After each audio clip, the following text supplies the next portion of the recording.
NXP Solid is gonna do. NXP Solid, don't take me wrong, I'm not siding with Sinag Pilipinas totally, because NXP Solid has the better team fight capability if you look at it. Yeah, let us see. Decent team as well that can easily go against this kind of picks. I 100% agree. But we do have a pause call, and that aiming to fight 1v1. And it's a good thing that they're planning to do this, because if they force out a 5v5 fight, they're just gonna lose. They're just gonna lose, like straight up. If you don't pick off anyone on the side of NXP Solid and the fight starts, you're 100% set to lose. Yeah. That was well done there. A flicker from the Cho. It was really nice as well that Renegade flickered out, because had it been when the Grok first skill fully channeled connects onto him, it will be his finisher, especially with the crowd control from the Shunpo. And look at that. Koray into the front line. Chester also carrying, Chester also re-engaging, and they know that H2O will be untouched. So next play Predator actually took the offensive for that part. You can actually see how Sinag Pilipinas is trying to get the read. Trying to get the read against next play. I mean, in a perfect world, that bouncing ball could have been enough to get the kill on someone.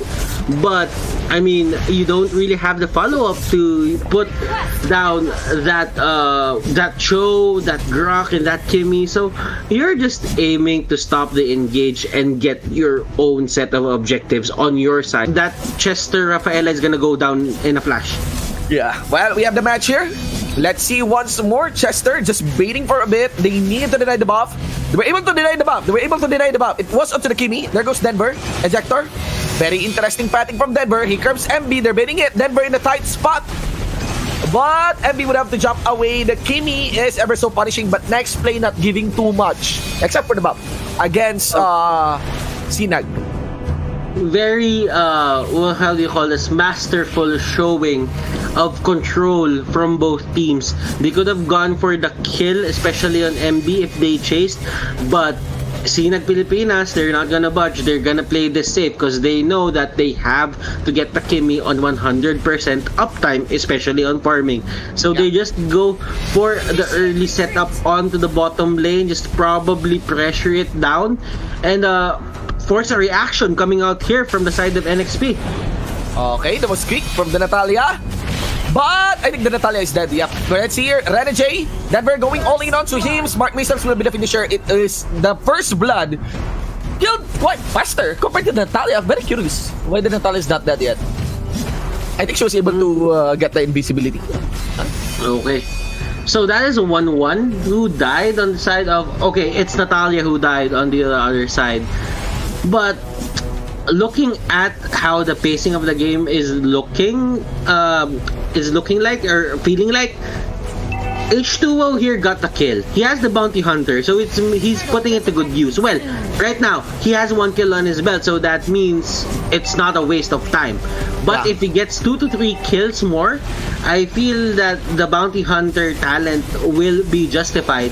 So right now there is actually a fight, Shinbu, that's going to happen into the turtle. Into the front of the turtle, and that is a very bad position there by the Natalia. Very weird position there. Actually, staying into the front line, hovering into the front line. Well, it is obvious where is the position of the members here of the X-Play Predator. That was a good steal by the Cho. Another kill done to do as well on that Rafaela. Kite back onto Kronos. Yawi into the front line. He has to fall back. Kronos moving forward. Renegade protecting him. And that is Sinag's lead to take. Now sitting on an almost 2,000 gold lead. Things, like I mentioned to you, Batters, X Factor. Massive play on the Cho. Yukio Kazuki, he's doing great. He's just showing up time and again, especially on pickoffs. He got the first kill for his team, and he got the first turtle kill of the game. So Denver here really trying to get away. He is gonna get away with the help of the Kimi, but right now H2O got 2 kills. Got 2 kills already. So what I'm trying to say here is H2O is probably gonna have a good time in the mid game. Yeah.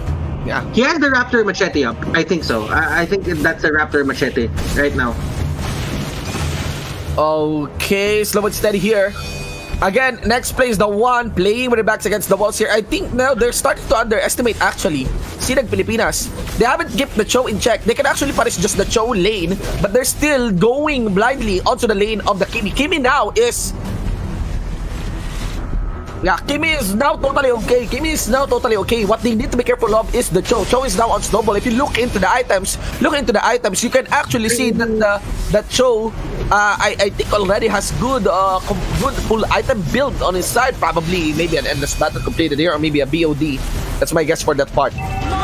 Oh my goodness, Sinag Pilipinas, Tiki even stealing that little wanderer from the hands of H2O. And here comes another fight. Yukio Kazuki going for H2O. H2O will be the primary target. That is the first takedown. He takes down someone on his behalf. That is a 1-for-1. He gets 3 kills. MB on the other hand trying to run away. And look at those dashes. Wow. Yeah. And they go down. Wow, what a play coming here from the side of Sinag Pilipinas. They're totally shining through in this game, ladies and gentlemen. Well performed actually against Next Play Predator. This is coming to be a surprise against the Doggy Squad, ladies and gentlemen. I mean, that's very interesting. I do feel though that Next Play is underperforming for a bit, but still you have to give it to Sinag Pilipinas. They've taken full control of this game and they're not allowing Next Play Predator to awaken and get a comeback. This is H2O's team that they're beating, but again, that's it. That is well played from Next Play. They need to shut down that Show because I think it's starting to become the X factor here. That was the first time that the Divine Judgment hit a punish on that Show. So I'm really leaning towards Sinag Pilipinas because they're not really using that Divine Judgment to its full potential. But I mean, that could be the momentum that they're trying to find. Tiki, on the other hand, goes down on the other side of the map. And I really like the control coming out here from Sinag Pilipinas. They're not really stopping on the pressure, and they know that. I feel that he's going to be the X factor on the side of Next Play Predator Solid. Right now, they're not in a good place, so he needs to step up as well. Slow and steady here. You got Korai once more. He has the power of nature on. H2O kiting back. There's gonna be MB. They're punishing a lot. Yeah, there is that. Only that Yawi needs to get the proper setup. This is not good. Sinag Pilipinas is actually dropping some unwanted kills in favor of Next Play Predator. So, looking at the map, let's focus on the map a bit here. You see how the lanes are pushing onto the top lane for the side of Sinag Pilipinas, but what NXP is doing is they're just pushing out the mid lane and the bottom lane. They're not going to the Cho lane because they know that Cho right now is really hot. And if they get caught out with the Wave of the Dragon, they're 100% sure that someone's gonna go down. Okay, they catch out someone. Who's this someone? That's Korai. Korai will go down. And that is going to be the first target. Rene J. Oh my god. Actually goes down fast. Yeah, you have to remember that the Last Airbender is way better than the Legend of Korai. And Korai here is really not doing well in terms of the Earthbender, ladies and gentlemen. Let's see here. Tower dive as well by Denver, along with Tiki into the front line. Of course, Natalia. What? Natalia hugging the thumbs, ladies and gentlemen. I mean, but still, at least that gives a lot of free pressure, free space for the Kimi and also onto Yukio Kazuki. But again, not needed kills, unneeded engages for that one. You just need to get pressure without having to die, really, for Sinag Pilipinas. Sinag playing this well. They are the underdogs and they're surprising us. Next Play Predator Solid. How do you fight this? This is one of the games. These are the games that Rene J should just cash out, let's say, the Kimi and end it there. If they can get the Natalia or the Kimi, that will be a big loss, or let's say a big damage output loss for the side of Sinag Pilipinas. But the thing is, even Denver, even Yukio Kazuki is really doing great. So in terms of item potential, they're catching up. So whatever it is that Sinag Pilipinas is doing right now, they should just keep on doing it. They're not really forcing those 5v5 team fights. They're letting NXP do their thing and engage. If they engage, they just go back and they try to find the stragglers. Because what we're looking at here is 3 high-end guys on the side of Sinag Pilipinas. So you might want to check the 1v1 setup if you're next play Predator Solid, because you're not really in the best position to go contest for those 1v1s. Yes. Again, you have to be careful when you do those kind of 1v1s, especially that high risk high reward plays should be well calculated at this phase of the game. Flicker by Renajay. But of course, gets given Shunpo by Yuki Yokozuki.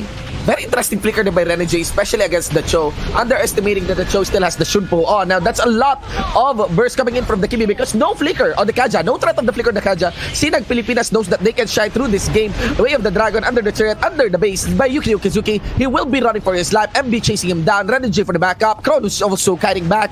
And that's it. That gives freedom for the members here of Sinag Pilipinas to go for the very first individual chariot. They're seeing it. They're seeing the victory against the likes of a next play Predator team. And Sinag Pilipinas showing us the race of hope. The underdogs here, they're probably gonna take one game off from next play Predator Solid. But mind you guys, this is the best of 3. If next play Predator Solid, gets awakened from their slumber, if they're sleeping right now, it's probably the proper time to take this to a game number 3. But I'm not really saying that this game has ended already. There is a probability that we can get a miracle engage coming out here from Yawi and Renajay. Indeed, ladies and gentlemen, let's see here. 16-9 still for a running game. The lead is obviously onto the side now of Sinag Pilipinas. They're sitting at around 12,000 gold lead. But still anything can happen. H2O is not that behind. 4-2-4 on this carry. But Cronus, ladies and gentlemen, the doubt of the Kimi now cleared. Now cleared of all doubts. That's the Kimi.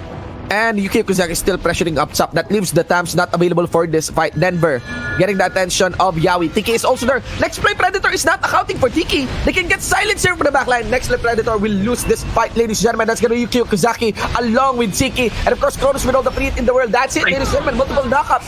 MB will be late for the party. It doesn't matter. They could just transition between lanes. All the backline damagers, even H2 is already gone. Cronus is just getting the attention of MB. MB doing what he can, and even Cronus has enough firepower to kill MB on that part. Immortality. No, there's no immortality. Outer base is open, and that's it. Ladies and gentlemen, Team Sinag Pilipinas gets the beat against next play Predator Solid. Nice. Sinag Pilipinas taking a game away from next play Predator Solid, and you cannot ask for anything better at this point if you are